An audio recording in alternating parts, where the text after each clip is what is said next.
Ya, saya juga punya data-data intelligence, ya kan. Kalau dulu kan saya di luar pemerintah, sekarang saya presidennya. Jadi saya tiap hari saya dapat laporan intel, ya kan. Jadi saya ngerti lah, saya sudah tahu siapa yang biayai.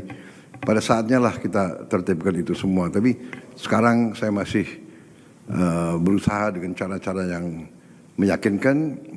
Saya percaya dengan evidence based, dengan bukti rakyat kita akan mengerti.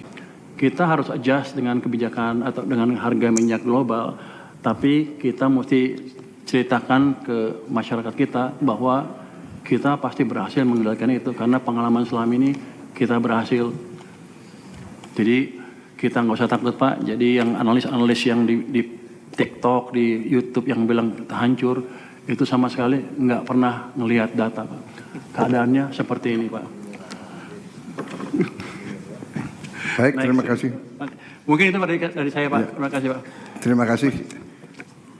Ya, ini pengamat-pengamat ada beberapa macam menurut saya. Ada pengamat yang memang tidak suka pemerintahnya sendiri berhasil karena berbagai motivasi. Tapi menurut saya mereka itu ya menurut saya sikap mereka itu sikap yang sempit, bukan sikap patriotik. Mungkin karena merasa kalah, tidak punya kekuasaan, kemudian atau ada pihak yang hilang rezeki, ya terutama maling-maling, koruptor-koruptor, ya kan, dia merasa rugi dong dengan pemerintah kita. Kita mau tertibkan kan, jadi dia ya saya juga punya data-data intelligence, ya kan. Kalau dulu kan saya di luar pemerintah, sekarang saya presidennya, jadi saya tiap hari saya dapat laporan intel, ya kan. Jadi saya ngerti lah, saya sudah tahu siapa yang biayai. Pada saatnya lah kita tertibkan itu semua. Tapi sekarang saya masih berusaha dengan cara-cara yang meyakinkan. Saya percaya dengan evidence based, dengan bukti rakyat kita akan mengerti. Jadi pengamat-pengamat menurut saya ada yang motivasinya ingin menimbulkan kecemasan rakyat. Saya juga tidak mengerti pemikirannya seperti apa. Karena kita satu negara ini kan satu kapal. Kalau kapalnya oleng, mereka juga oleng. Jadi ini, ya kan, harusnya perbedaan pendapat, ya perbedaan pendapat tidak ada masalah. Persaingan politik, bersaing politik. Tiap 5 tahun, di pilkada, di pileg, di pilpres, gak ada masalah. Tapi harusnya negara ini kalau sudah selesai pertandingan-pertandingan itu, harusnya kita bersatu kompak. Kita selamatkan kapal besar kita. Kapal yang namanya Republik Indonesia ini mengarungi lautan yang penuh karang, yang penuh bahaya. Tapi saya juga terima kasih ya para tadi pejabat, para menteri, ya kita menghadapi tantangan, kita siap skenario-skenario yang paling buruk, tapi kita punya kekuatan. Negara kita punya kekuatan yang besar, tinggal kita ngelolanya, kita sebagaimana telah pernah kita atasi krisis-krisis yang besar, saya yakin kita akan tambah kuat. Menurut pendapat saya, ini sementara ya, kita selesaikan nanti laporan-laporan, tapi menurut saya krisis justru mempercepat rencana transformasi kita. Akhirnya kita dipaksa akselerasi. Kita sudah mengerti masalahnya.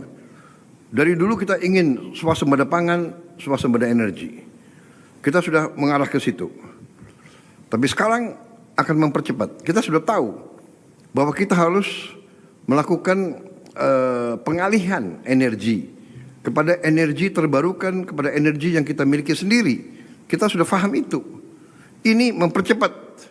Jadi ini memaksa kita untuk bekerja lebih keras. Jadi ini justru akselerasi strategi yang kita sudah punya. Tapi yang sangat luar biasa. Ya, saya kira semuanya harus menyampaikan, kita bersyukur kita diberi karunia yang maha kuasa. Kita banyak negara tidak punya pilihan. Saya dengar hari ini banyak kendaraan di negara tertentu sudah nggak bergerak. Ya, kita masih bisa. Kita punya banyak alternatif. Kita punya kelapa sawit bisa kita rubah menjadi solar, bisa menjadi etanol. Kita bisa dari tebu, kita bisa dari singkong, kita bisa dari jagung. Ini kita punya semua. Kita punya geotermal yang banyak. Kita bisa pakai kekuatan air, hidro, mini hidro, banyak sekali. Dan kita akan melaksanakan pembangunan yang sangat cepat terhadap tenaga surya. Yang kita rencananya kita akan melakukan 100 gigawatt yang kita targetkan harus selesai dalam 2 tahun yang akan datang ini. 100 gigawatt. 100 gigawatt itu adalah 1000 megawatt ya. 100.000 megawatt. 100.000 megawatt. Berarti kita butuh ya secara garis besar 100.000 hektar yang kita miliki.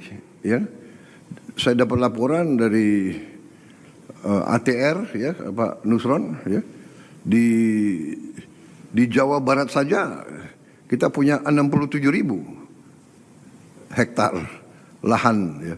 Tentunya kita harus lihat nanti kegunaannya ya.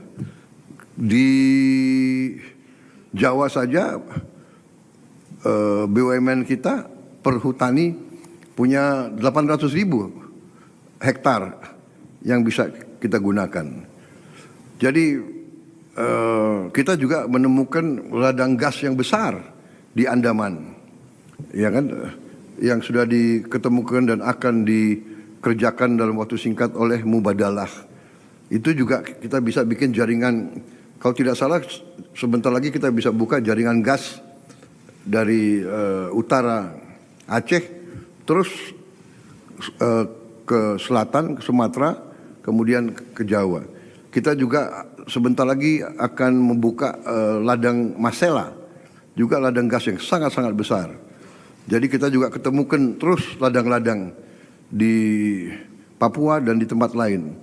Ya, sekarang krisisnya adalah tadi ya 12 bulan ini kita lihat, tapi saya kira kekuatan kita cukup besar. Silakan sekarang dilanjutkan. Menteri apa? Menteri SDM ya? Menteri SDM.